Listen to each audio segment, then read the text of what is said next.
আসসালামু আলাইকুম গাইস, সবাই কেমন আছেন? আলহামদুলিল্লাহ, আমি অনেক ভালো আছি। আজকে হঠাৎ করে অনেক দিন পর মন চাইলো একটু গাড়িটা চালাই। গ্যারেজে গিয়ে গাড়িটা স্টার্ট দেওয়া দেখি স্টার্ট হয় না, কোনোভাবেই স্টার্ট করা গেছে না গাড়িটা। দেন তারপরে একটু ব্যাটারি লাইনটা চেক দিলাম, দেখলাম সব কিছু ওকে আছে, বাট গাড়ি স্টার্ট হইতেছে না। বিষয়টা কি? হয়তো বা বুঝলাম বহুদিন গাড়িটা পড়ে থাকার কারণে এরকমটা হয়েছে। দেন তারপরে আর দেরি করলাম না, গাড়িটা নিয়ে গেলাম মিস্ত্রিখানায় গিয়ে গাড়িটার আগে ছোটোখাটো একটা সার্ভিস করাইলাম। সার্ভিস দেওয়া শেষ হওয়ার পর ব্যাটারিটা খোলাইলাম। ব্যাটারিটা খোলাইয়া বাইরে বললাম ব্যাটারিটা একটু ভালোভাবে হিট দিতে।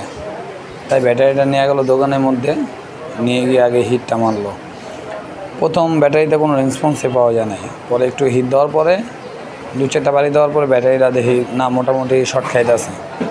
বুঝলাম যে ব্যাটারিটা অন্তত ডেড হয় নাই, একটু বাকি আছে।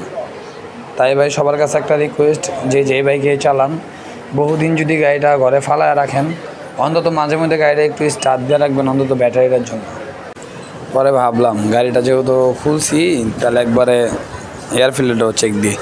এয়ার ফিল্টারটা চেক দিতে যেয়ে আরও চমকায় গেছি। এয়ার ফিল্টারের জন্য ভিতরে হাওয়াটা পাস হইতেছে না, আর ভিতরে হাওয়াটা বাইরে পাস হইতেছে না। আগের থেকে প্রায় কিছুটা মাইলেজ কমে গেছে, যার কারণে এয়ার ফিল্টারটা আমি সুন্দরভাবে চেক দিয়া এয়ার ফিল্টারটা সুন্দর করে পরিষ্কার করে আবার ফিটিং করছি। তার জয়েন দিয়া নতুনভাবে আবার কিছু ওয়ারিংয়ের কটা তার ছিল, ওই তারগুলো চেঞ্জ করা হয়েছে। চেঞ্জ করে নতুনভাবে আবার ব্যাটারিটা সেট আপ করা হইতেছে। দেখি সেট আপ করানোর পরে ব্যাটারির পারফরমেন্স কেমন হয়। আর সব একটা জিনিস চেষ্টা করবেন যে ব্যাটারিটা অন্তত চেক দিয়ে রাখতে।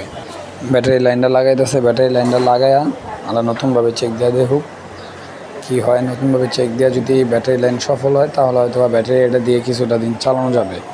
আর যদি এটা দেওয়া না হয়, হয়তো বা ব্যাটারিটা চেঞ্জ করা লাগতে পারে। আবার সব পার্ট টু পার্ট আগের মতো করে লাগাই দিতেছে। লাগাই দেখি এই ব্যাটারি দেওয়া গাড়িটা স্টার্ট হয় কি না। স্টার্ট হইলে তো হইলো, না হইলো কপালটা খারাপ, কিছু করার নাই। বাট এটাই সবার উদ্দেশ্য করে বলতেছি যে সবাই যেই গাড়ি চালান, যদি বেশি দিন বসায় রাখেন গাড়িটা, অন্তত ব্যাটারিটা চেক দিয়েন।